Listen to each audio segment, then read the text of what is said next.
Okay, so welcome everybody. Good morning. This is the SEBS Virtual Science Cafe Rutgers Climate Action Plan, aiming for carbon neutrality with Dr. Angela Oberg. Before we get into the event itself, I just want to cover a few items. First off, everybody is muted and cameras are off for this session. This event is being recorded. If you have questions for Dr. Oberg, please enter those questions in the Q&A box at the bottom of your Zoom screen, and they will be answered in turn, time permitting.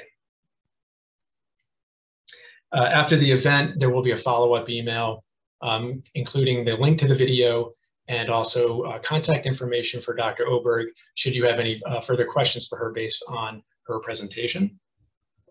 I'd just like to mention that the Science Cafe program is directed by Mary Nucci. She is the Assistant Dean for Community Engagement or Campus Engagement. She is unable to join us today, but we thank her for putting this program together. So I'd like to introduce our speaker. Angela Oberg serves as the Associate Director for the Office of Climate Action. She is also an assistant teaching professor in the Department of Human Ecology at Rutgers University. Angie is an urban environmental planner whose work aims to make cities more livable and sustainable for all residents. Her work investigates how the everyday lives of urban residents shape and are shaped by urban political ecologies. In particular, she studies the urban political ecology of sewage. Before coming to academia, Angie practiced professionally as an environmental planner in California, Texas, and Pennsylvania on projects in the United States, Italy, the United Arab Emirates, and Sudan. She holds a PhD in Planning and Public Policy from the Edward J. Blaustein School of Planning and Public Policy at Rutgers, and a Master of Landscape Architecture degree from Cal Poly Pomona. So Dr. Oberg, I will turn it over to you. Feel free to share your screen and give us your presentation. Thanks, Brian, and thank you for the invitation, and thank you to Mary, who can't join us right now, but I really appreciate the opportunity to share the work that the task force and the new office have been doing. I will say that the way my screen is set up, it takes up the whole screen, so if you have questions, please put them in the chat. I won't be able to monitor them as I'm speaking, but I will try to get to all of the questions after. I will leave plenty of time for Q&A. I'm going to try to not take up the whole 20 to 30 minutes for the presentation, to leave plenty of time for questions and discussion at the end. So just a little bit of background here. I am going to be presenting some information for the Climate Action Plan, and then also next steps for the Office of Climate Action, which was just formulated this semester. Okay, so I want to start this presentation. I know that this audience doesn't need this, you know this, but I think it's important to remind ourselves of the urgency of this issue. And so when we're talking about climate change, this isn't something that's way out in the distant future. It's now, it's happening to us right now. It's affecting people everywhere, even here in Jersey. So when we look sort of if we use the Industrial Revolution as sort of a benchmark, we see that we have experienced what we call global warming, so global average temperature increase. But of note for us here in New Jersey has warmed about 4 degrees Fahrenheit, which is about twice the rate of the global average. That's significant. So the things that we hear about are global temperature rise, but we also here in New Jersey have an issue of increased rainfall. So we've got a lot of rain or severe rain events. I don't have to remind you, for those of you who are still physically in Jersey, the way Ida impacted us at the beginning of this semester. So this is something we're experiencing now. It is acute. Additionally, because we have so much coastline in New Jersey, sea level rise is impacting us quite a bit. And in fact, we see that coastal flooding is responsible for about 70% of the tidal floods that we see along the Jersey shore. And so those are just a few of the things that we're seeing right now that are particular to New Jersey. So we've got increased temperatures, we've got a lot more rain, and we've got sea level rise. In order to deal with this, we're going to have to stabilize the global climate. So what does that mean? It means we're going to have to bring down our net carbon dioxide emissions. People often refer to this as mitigation. I know that this is sort of an intense graphic, but what I want you to take away from this is that we are here. We are at the 1.2 degrees warming climate scientists agree that to avoid the most catastrophic impacts of climate change, we need to stay below 1.5 degrees Celsius. So this does not include Glasgow numbers, but what I want you to take away from this is even under the most optimistic scenarios of what might happen based on the current agreements, we are going to exceed that 1.5. And my point here is to just, again, underline the urgency of this issue. Even if we do stabilize, even if we are able to find a way to stay below that 1.5 degrees Celsius, we are already feeling the impacts of climate change right now. And so what that means is even with stabilization, we have to figure out a way to manage the risks. How are we going to deal with it? So this is what people refer to as adaptation. Rutgers is already a leader in this space. And I think that's really important to remember, that although we are talking about these things that we need to do, there's a lot of people already doing this work. So it's within this context that then President Barchi established the Climate Task Force in September of 2019. The two primary goals of this task force, or the charge, was number one, to get Rutgers to carbon neutrality, which is another way of saying we need to put less carbon or greenhouse gases into the atmosphere than we're taking out. That's the neutrality piece. And then climate resilience. How do we deal with the impacts of climate change as they are already occurring and as they will occur in the future? In order to do this, the task force was assembled. And again, the point in having all these names up here is to show you that there were people, faculty, staff, and students from across all 4 chancellors' units that came together to try to address these two primary goals.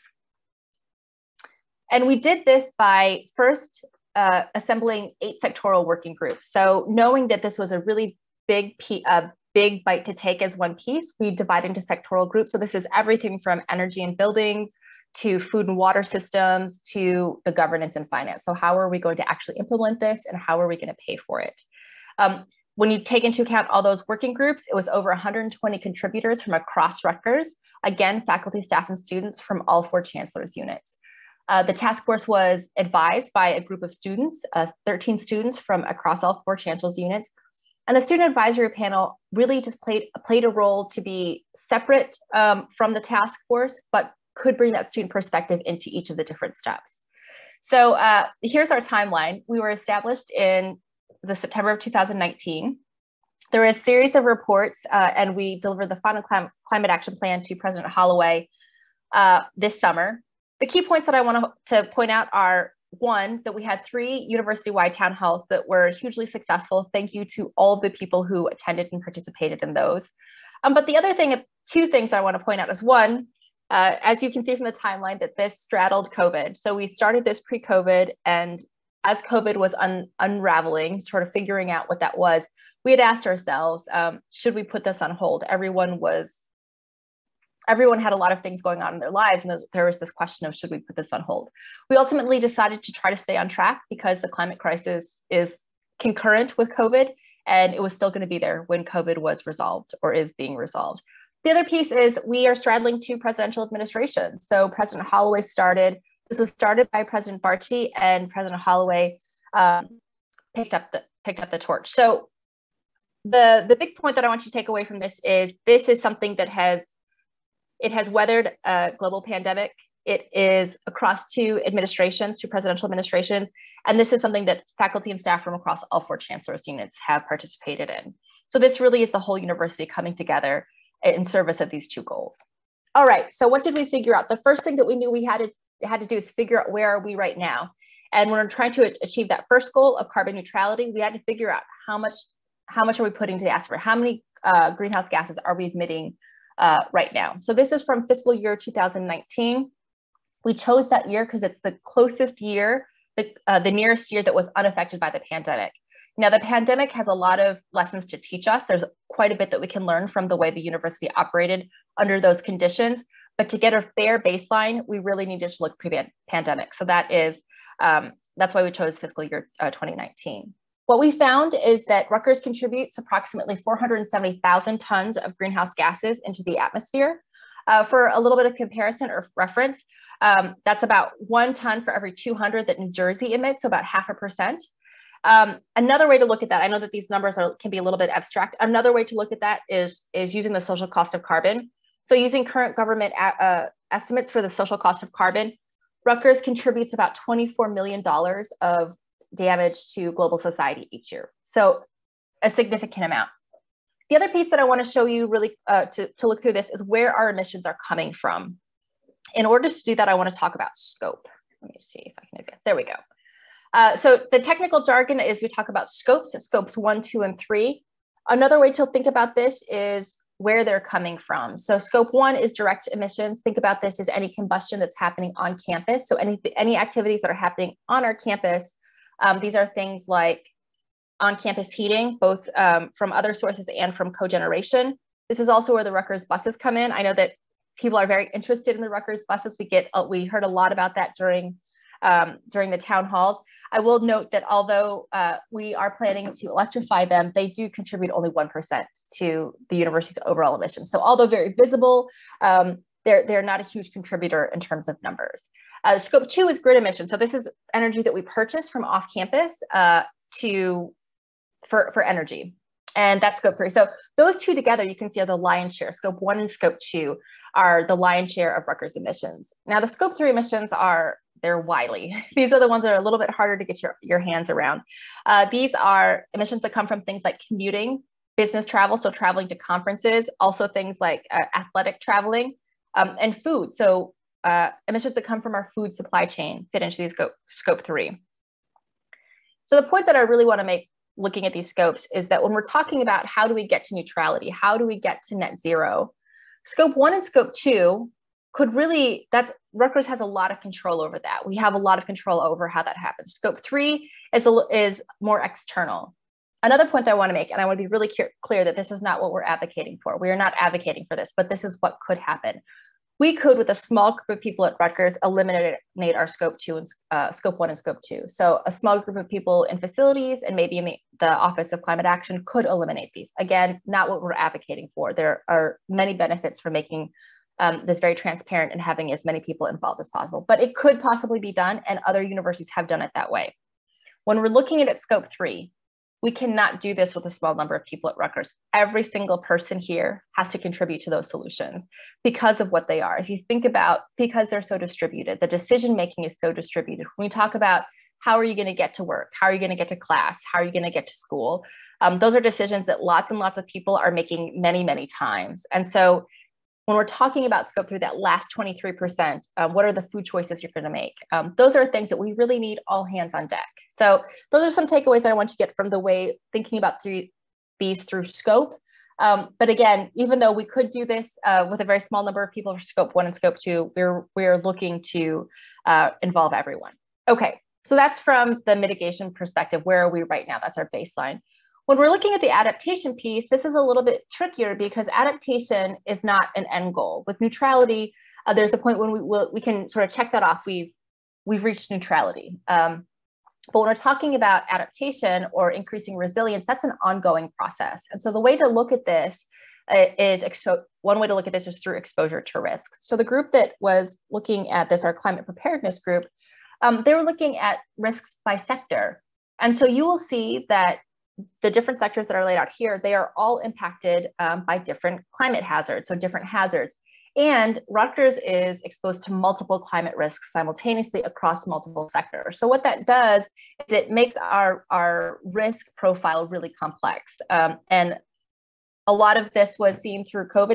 It wasn't a climate risk, but we can see our vulnerabilities in some of these spaces through what happened during COVID. So the takeaway from this slide is that Rutgers is exposed to multiple climate risks across many sectors simultaneously.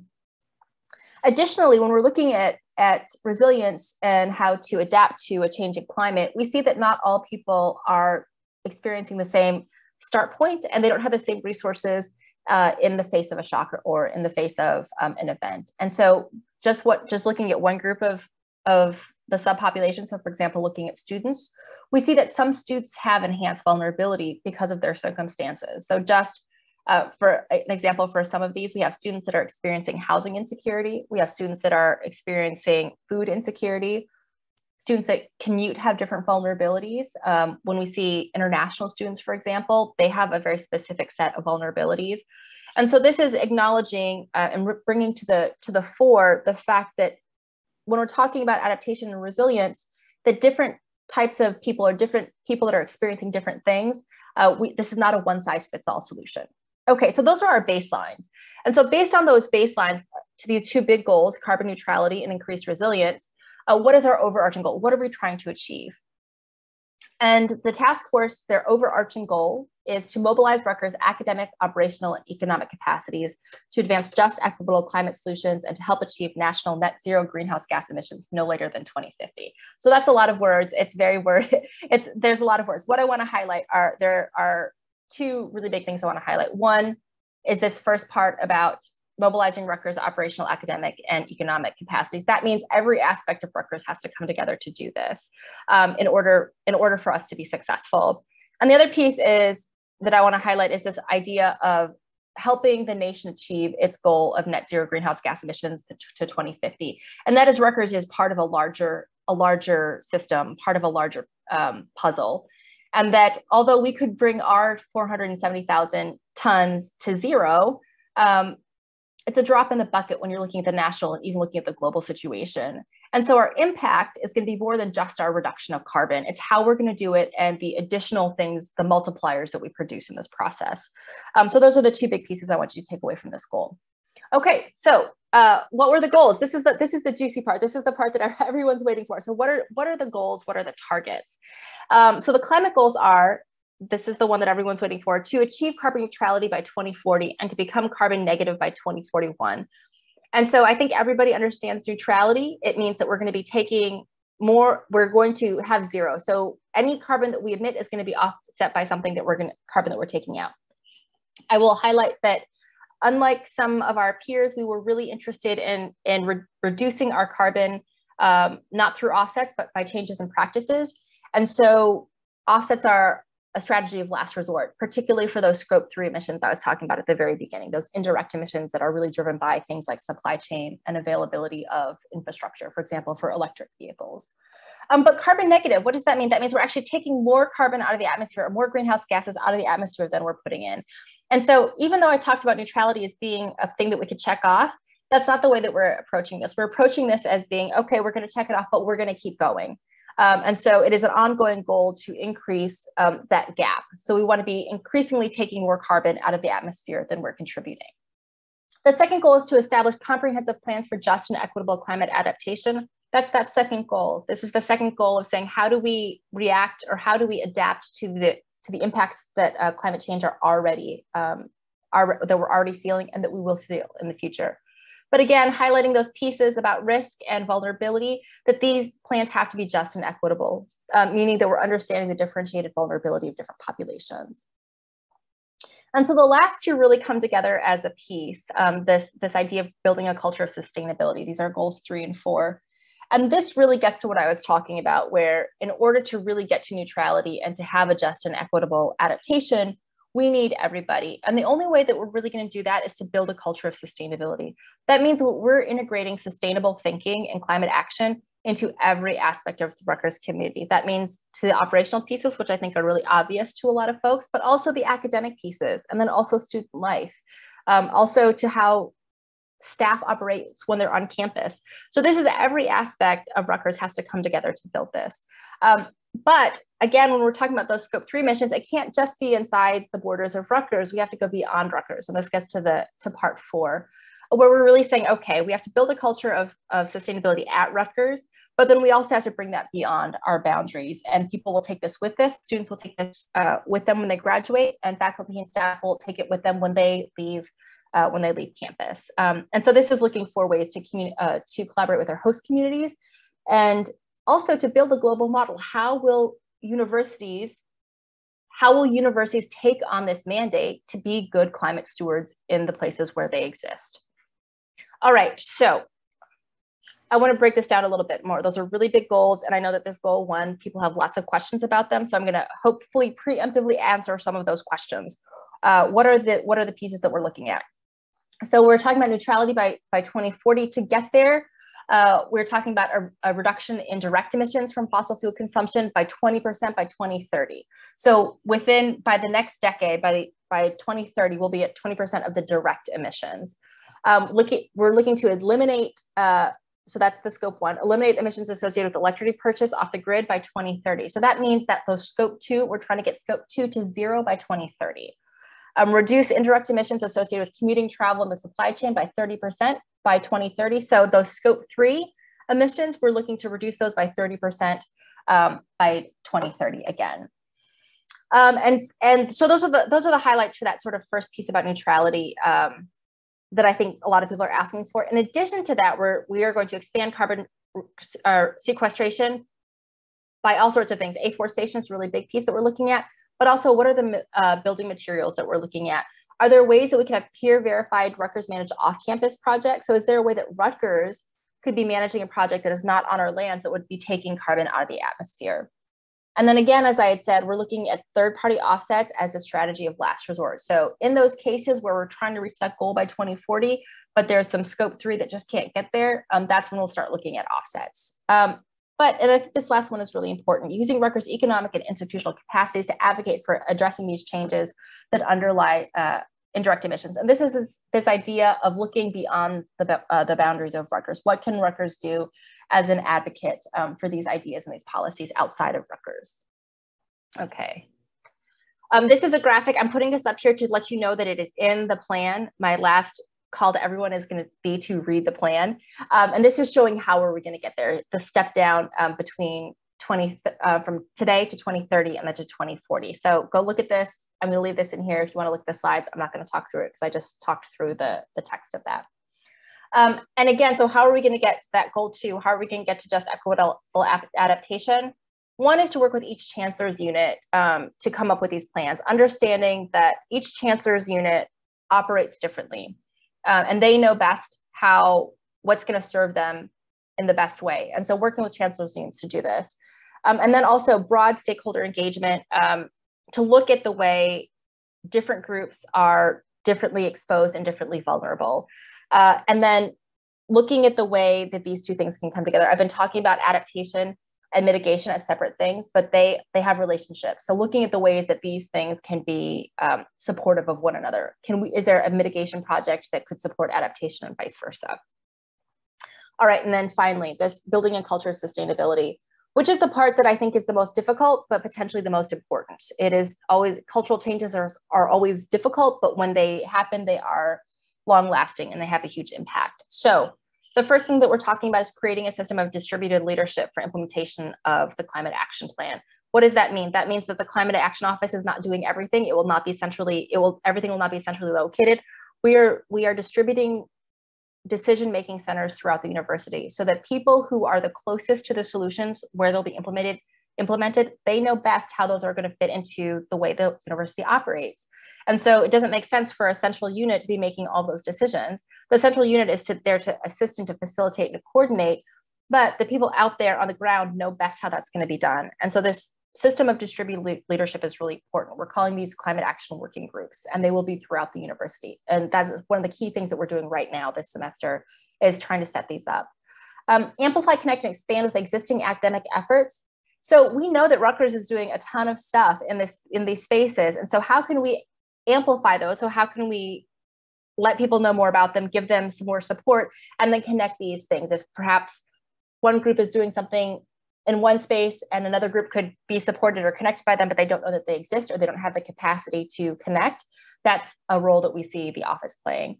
And then again, using campus as a living laboratory to say, okay, what are the things that we can test out here on campus, and how can that inform, how can we scale those solutions that work and sort of distribute that information about things that don't work. That's really looking at the building a culture of sustainability. Okay, that's a lot. How are we going to do this? And so the next step of that is to establish this office, the Office of Climate Action, which President Holloway did in September. So what does that mean? It's the same people from the task force. If you guys came to the town halls, you saw us there. This is Bob Kopp, Kevin Lyons, and myself. And it is 3 of us right now setting up this office. And what are our goals? Based almost directly from the task force is, one, we're going to advocate for climate action and sustainability at the highest levels of university leadership. So we're going to be able to say, these are the priorities. These are the things that are really important to the university. We haven't had that yet. That's sort of a central office to be a single voice to university leadership to say, these are the things that are priorities. Obviously, we're going to be providing oversight and accountability for implementation of the climate action plan. There's a lot of work to be done. So for the folks that were watching the task force process, it's just started. We are just getting going. And really importantly here, which I think gets sort of glossed over, is we need to communicate better about what's happening, both internally to Rutgers, the Rutgers community, and externally. Rutgers is already doing amazing things in the climate action space, and we don't communicate that well enough, partially because we haven't had the capacity to do it. And so that's part of the capacity that the office is going to be taking on. But what that means is that if you want to get involved, you might not know all of the activities that are going on. If you're a student and you're looking to come here, you might not know that Rutgers is so active in the climate action space. Same thing for faculty. Additionally, I'd like to just sort of shout out the staff. The staff is fantastic. There are staff members at Rutgers that are doing amazing things that people just don't know about. So communication is really important on this. And then finally, we're going to be overseeing updating the climate action plan. The climate action plan, like as a planner, I say this with full love, plans are obsolete the moment they're finished.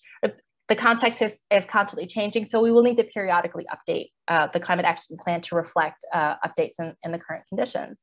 And with that, I will again invite you all to please read the plan. It is only 60 pages long. There are lots of pictures, or there are lots of graphics, so it's not full text, but I think the best way to figure out, I'm going to get a lot of questions about how can I get involved. I'm going to get a lot of questions about what are the next steps. It's in the plan to start with. So that is our starting point, after I just said that it's obsolete, but it's our starting point. So I would invite you all please to familiarize yourself with the plan. And with that, I'd like to take questions. I'm going to stop sharing and perhaps I can read them for you. Okay. I can read them for you, Angie. Yep, that's great. Okay, one question. In terms of goals 3 and 4, has there been much opposition to the climate action plan from students? If so, how do we go about trying to change people's minds?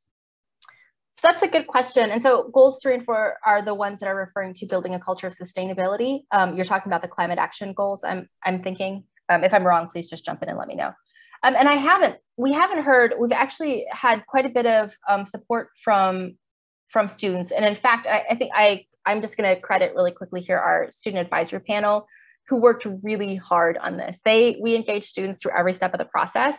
And so if there was something where the students thought something was a priority, or if they thought a solution was really important, we heard it, because we chose student leaders who were active in the environmental and sustainability spaces on their campuses. So this included people from all 4 chancellor's units, which is New Brunswick, Newark, Camden, and RBHS.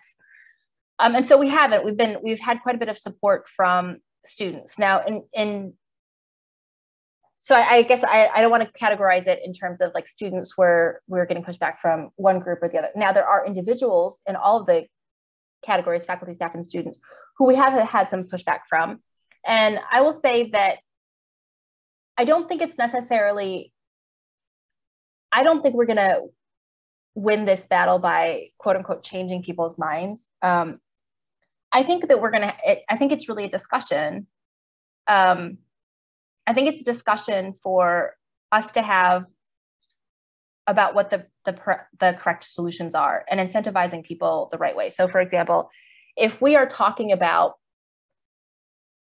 someone who's a climate denier, that's a different conversation. I don't know if that's what you're asking. That's a different conversation. But if we're saying to people, in order to get to these 2 goals of increased resilience and carbon neutrality, we have to build a culture of sustainability.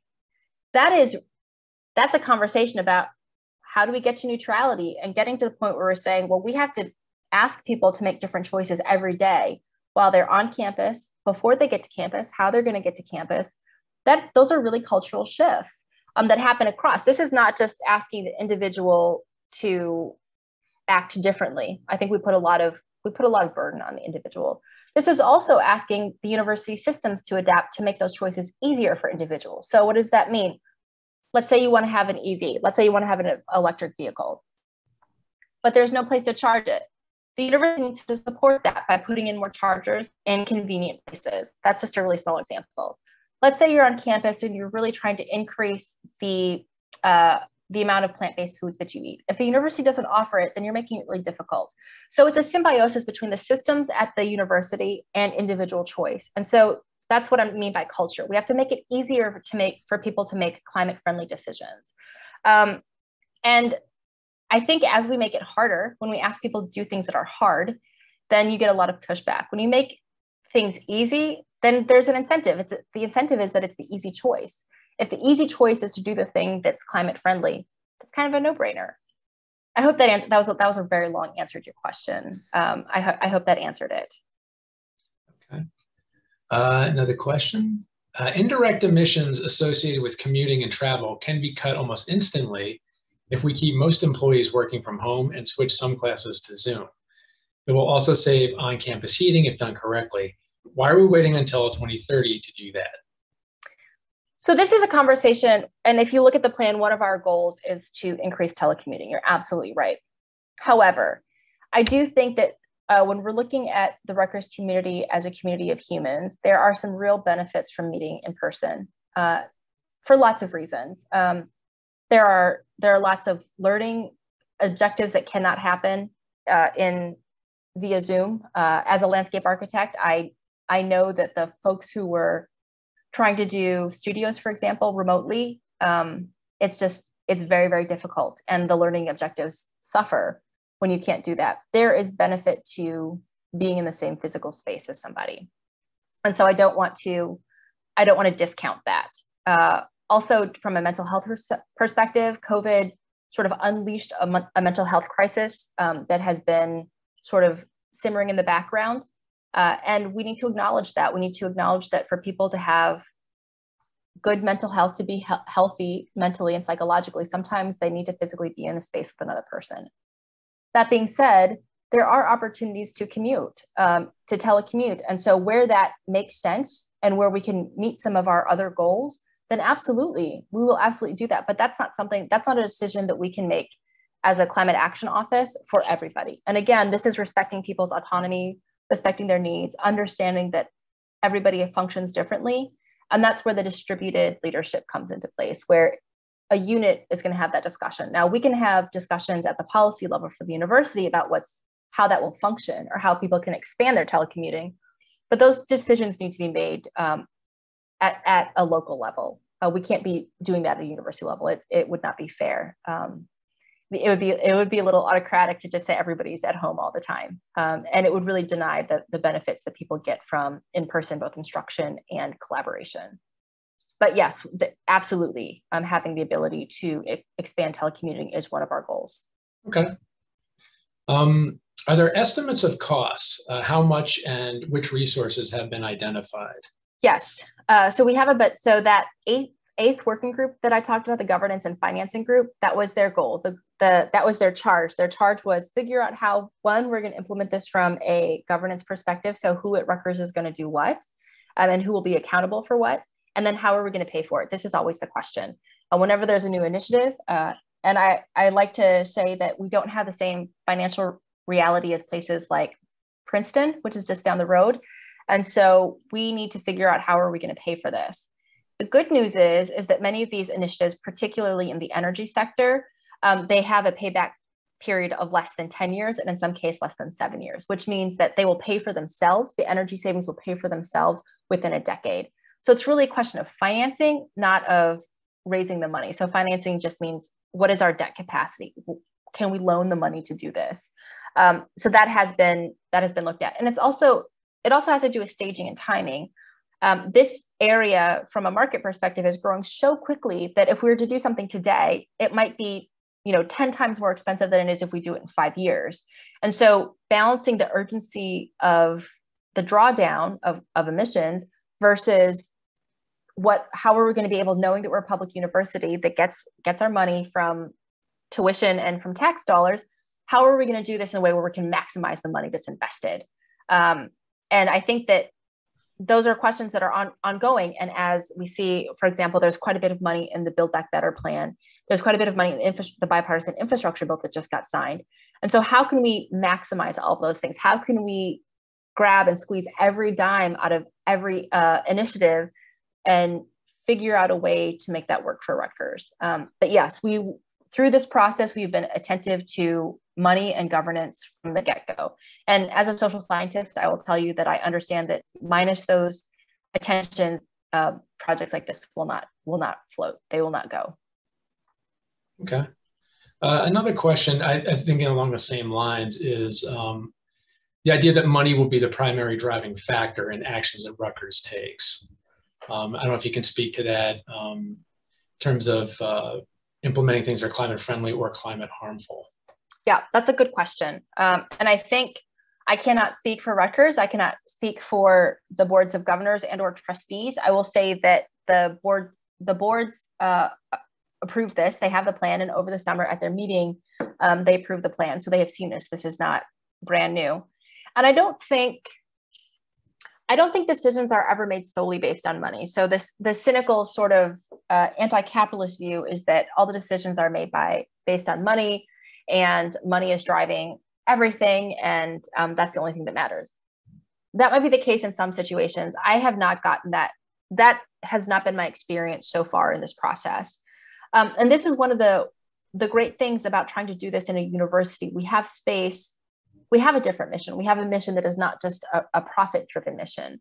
And so we have space to ask questions like, how can we maximize the academic portions of this? How can we, as we're decarbonizing the university, as we are increasing renewables, every aspect of this could have an academic benefit. So there's opportunities for undergraduate research. There's opportunities for advocacy. There's opportunities for using the university as a living laboratory.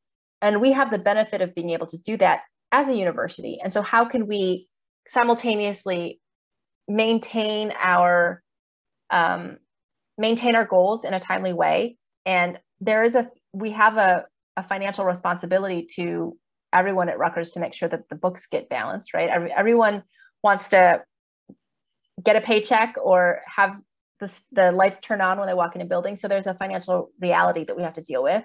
But then also there's this academic mission. So all three of those things have to happen in concert. And so it has not been my experience that money has been driving the boat. It is absolutely a factor. And we have to realize that. We have to take it into account when we're making these decisions. But I do think that we are in a place now where the sort of common wisdom tells us that we can't only be making those decisions. And like I said, we're very lucky to be in a situation where, as a university, that is not our only mission. Okay. Very good. Another question. I also remind people, if you do have questions, please enter them in the Q&A box. We still have a few minutes left. Somebody had asked about creating partnerships or relationships with higher education. Somebody remarked that they would be interested in being a resource from a risk management perspective. So how are our partnerships being done with the Climate Task Force in this endeavor? Yeah, that's a great question. I will say that from the perspective of the office, so really, I didn't spend too much time talking about the office because we're really in the beginning stages. This is our first semester. And we're really doing the nuts and bolts of setting up that distributed leadership system I was talking about, getting a website, just the nuts and bolts of getting this done. So I didn't want to spend too much time on just kind of those aspects of it. But I will say that as Bob and Kevin and I are working through this process, we are very focused on the goals of the climate action plan, because like I said, that is the product of over 120 people from Rutgers. And we were given a mandate to implement that. We are not deviating from that because this is something that was made by the Rutgers community, and it's our job to implement it in that way. And one of the things that was highlighted is that in this process is that this office cannot do everything. It cannot be the sole place where climate action happens or is governed. And so the office, I think of really as being sort of the grease that sort of helps things move a little bit more smoothly. And so absolutely, we need partnerships inside of Rutgers and outside of Rutgers. So what does that mean in terms of inside of Rutgers? That means that we trust that the local operating units, whether that's a school or a department or an operational unit or the residence halls, that they understand how they function. And so we will partner with them and say, we need to reduce carbon emissions in your residence halls by this much by this date. Here are some ways that we might do that. What do you think will work for you? and really asking them the questions about the context that they exist in to help them get there. So that's sort of the internal piece. Externally, to be really quite frank, getting to this point where we have a university-wide carbon neutrality date, we're a little bit behind. This is our first climate action plan. Our peers were doing this a decade ago, so we're a little bit behind. That's the bad news. The good news is that our peers at other universities, the university systems are extremely collaborative, and it is a community of people that are willing to help. And so we get to learn from them. I spent a good amount of time while I was on the task, when I was working with the task force, on the phone with sustainability directors at other universities. I've got this whole week, I'm meeting with sustainability directors at other Big 10 universities to ask them questions about setting up a dashboard and tracking metrics. And so that's the good news. The good news is that space is very, very collaborative and everyone is sharing, so we get to learn from them. Officially, we're part of the UC3, which is the University Coalition. It's a university coalition of big research universities, public universities, trying to achieve sustainability goals. And so that allows us, again, to interface with peers and learn from each other. Without that, it would just be slower. So we get this additive effect. It's like a multiplier effect. We can ask questions. One of the big outstanding questions that Rutgers has right now is, how are we going to degasify? How are we going to get off of fossil natural gas? We don't know yet. We need to hire a consultant to help us figure that out. There are other universities that are at higher latitudes, right, so that are cold, that are big public universities that were built around the same time. So they're in the same situation as us, and being able to talk to them about how they've done it or how they're planning on doing it is really, really helpful.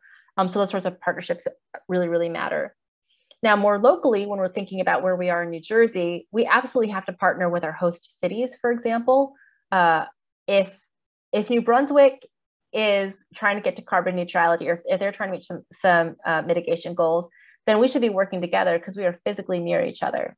We also have the ability to help each other with our resilience goals. How can we, in making Rutgers more resilient, make New Brunswick more resilient? It's one of those things that as we, as individuals and as smaller groups get more resilient, the whole becomes more resilient. So we need to partner in that way as well. I could keep going. There's all sorts of nonprofit partnerships that we are engaging in. There's all sorts of corporate partnerships that we need to engage in. And so, yes, that's a really good point, but partnerships are a key part of this because one office cannot do everything. Absolutely. Another question, which forms of alternate or renewable energy are currently the most promising to replace fossil fuels at Rutgers? Is that something that you've gotten to that point in this process? Absolutely. So we're looking, and there's sort of two categories when you're looking at this. There's the on-campus and off-campus. So absolutely expanding on-campus solar.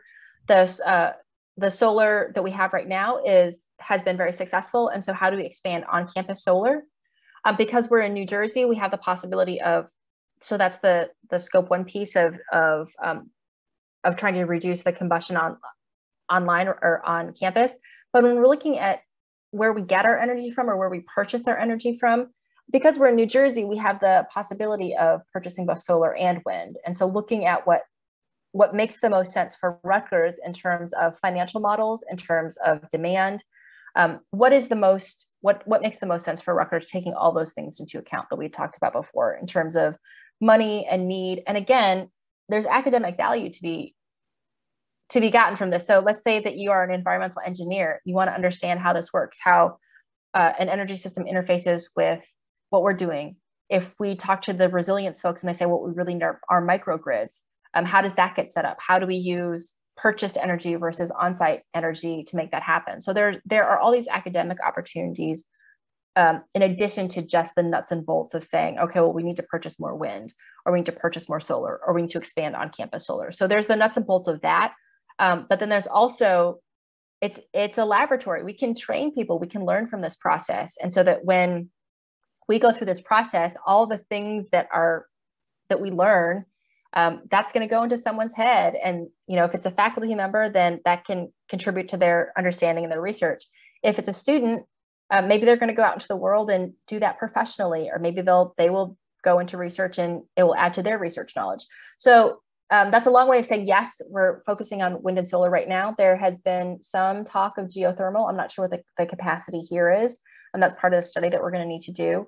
The folks that are out of Eco Complex. They're doing a little bit of biogas, but at the scale that we need it, the on-campus biogas is not going to be at the scale that we need it for the amount of energy demand that we have. That's a long way of saying yes, wind and solar, but those are some specifics. But again, keeping an eye on the fact that as a university, there's just so much more benefit that we can do. So again, that 470,000 tons, it's a lot, it's not nothing, but we would get so much more value from that if we all learn from the process. And then we go out into the world and use that knowledge to decarbonize other places. Right. Good point. So that's pretty much all the questions. Somebody did ask if we're going to share the PowerPoint after the event, if that's something. Sure. I can pass that along. I'm not sure where that might live, but yeah, absolutely. But again, I will say all this information is in the plan. I cannot stress enough. Please go read the plan. Okay, great. Okay. Well, thanks everybody for joining us for this session. Thank you, Angie, for that presentation. Thanks again to Mary Nucci for putting this all together. So I'm Brian McGonigal, Manager of Alumni Community Engagement at SEBS and the New Jersey Agricultural Experiment Station.